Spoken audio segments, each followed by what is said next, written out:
Welcome to my channel. ఈ వీడియోలో ఈ నెల 18న ఏపీ క్యాబినెట్ మీటింగ్ ఉద్యోగులకు ముఖ్య నిర్ణయము. దీనికి సంబంధించిన విషయాలే మనం పూర్తిగా వీడియోలో తెలుసుకుందాము. వీడియోని ఎక్కడ కానీ స్కిప్ చేయకుండా ఎండ్ వరకు చూడండి. అప్పుడు ఇన్ఫర్మేషన్ పూర్తిగా అర్థమవుతుంది. అలాగే వీడియో చూస్తున్న ప్రతి ఒక్కరు వీడియోకి ఒక లైక్ చేయండి. వీడియోని తోటి ఉద్యోగ మిత్రులతో అయితే షేర్ చేయండి.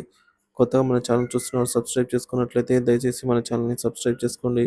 దీని ద్వారా నేను చేసే లేటెస్ట్ వీడియోస్ అన్నీ మీ వరకు రీచ్ అవుతాయి. ఆలస్యం చేయకుండా వివరాల్లోకి అయితే వెళ్ళిపోదాము. ఫ్రెండ్స్, ఇక్కడ మనకు ఆంధ్రప్రదేశ్ మంత్రివర్గ సమావేశం ఈ నెల 18న జరగనుంది. ముఖ్యమంత్రి చంద్రబాబు గారి అధ్యక్షతన జరిగే ఈ సమావేశానికి అన్ని శాఖల అధికారులు ప్రతిపాదనలను పంపాలి అని చెప్పేసి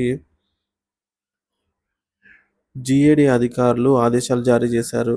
ఆదివారం సాయంత్రంలోగా అంటే ఈరోజు సాయంత్రంలోగా అన్ని వివరాలతో కూడినటువంటి ప్రతిపాదనలను పంపాలని సూచించారు. అలాగే సమావేశ వివరాలను కేబినెట్ మంత్రులందరికీ అధికారులు పంపారనమాట. సో ఈ నెల 18న ఉదయం 11 గంటలకు ఏపీ సచివాలయంలో జరగనున్న ఈ భేటీలో ఇటీవల ఏపీలో సంభవించినటువంటి వరదలు, భారీ వర్షాలకు జరిగినటువంటి నష్టంపై చర్చ, అలాగే బాధితులకు పరిహారంతో పాటు మరికొన్ని పథకాలపై సుదీర్ఘంగా చర్చించి నిర్ణయం తీసుకుంటున్నట్లుగా సమాచారము.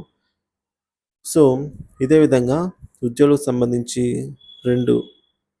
రెండు డిఏలకు సంబంధించి అంటే ఈ జనవరి 2023, జూలై 2023కి సంబంధించి డిఏ, డిఆర్ బకాయిలను మొదటి విడత అంటే ఫస్ట్ ఇన్స్టాల్మెంట్ అమౌంట్ అయితే విడుదల చేసే అవకాశాలు అయితే ఉన్నట్టుగా కనిపిస్తుంది ఫ్రెండ్స్.